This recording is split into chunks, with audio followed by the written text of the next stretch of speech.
திருநெல்வேலி சந்திப்பு ரயில்வே சாலையில் திடீர் பள்ளம் ஏற்பட்டதால் லாரி கவிழ்ந்த விபத்திற்குள்ளானது தொடர்பு காவல்துறையினர் விசாரணை மேற்கொண்டு வரும் நிலையில் கூடுதல் விவரங்களோடு இணைகிறார் மண்டல தலைமைச் செய்தியாளர் சிவமணி. விவரங்களை பதிவு செய்யலாம். எப்படி ஏற்பட்டது திடீர் பள்ளம்?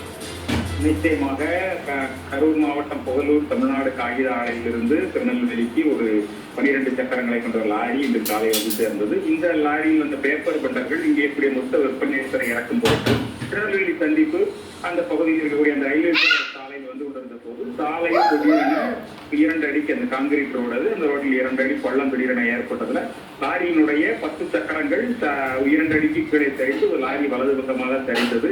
அதுல அங்கே நிறுத்தி வைக்கப்பட்டிருந்த 3 லோடு ஆட்டோக்கள் மீது அந்த லாரி சரிந்த நிலையில் அவ்வழியாக இருசக்கர வாகனத்தில் சென்ற 2 நபர்களும் அந்த லாரியின் பக்கவாட்டு அந்த பக்கத்துல வந்து தூக்கிக்கொண்டார்கள். இதன் காரணமாக ஒருவரின் கால் பகுதியில மிகப்பெரிய காயம் என்பது ஏற்பட்டது. அதிர்ஷ்டவசமாக அவர்களுக்கு உயிரிழப்பு எதுவும் ஏற்படாத நிலை ஏற்பட்டது. 3 லோடு ஆட்டோக்கள் உள்ளிட்ட 5 வாகனங்கள் சேதமடைந்தது. காயமடைந்த நபர் திருநெல்வேலி அரசு மருத்துவக் கல்லூரி மருத்துவமனை சிகிச்சைக்காக அனுமதிக்கப்பட்டிருக்கிறார்.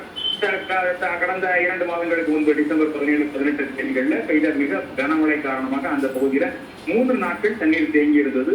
5 அடிக்கு மேலாக தண்ணீர் தேங்கி இருந்த நிலையில சாலைக்கு கீழே, அதாவது அந்த கான்கிரீட் சாலைக்கு கீழே மிகப்பெரிய அளவில் அரிப்பு ஏற்பட்டிருக்கிறது.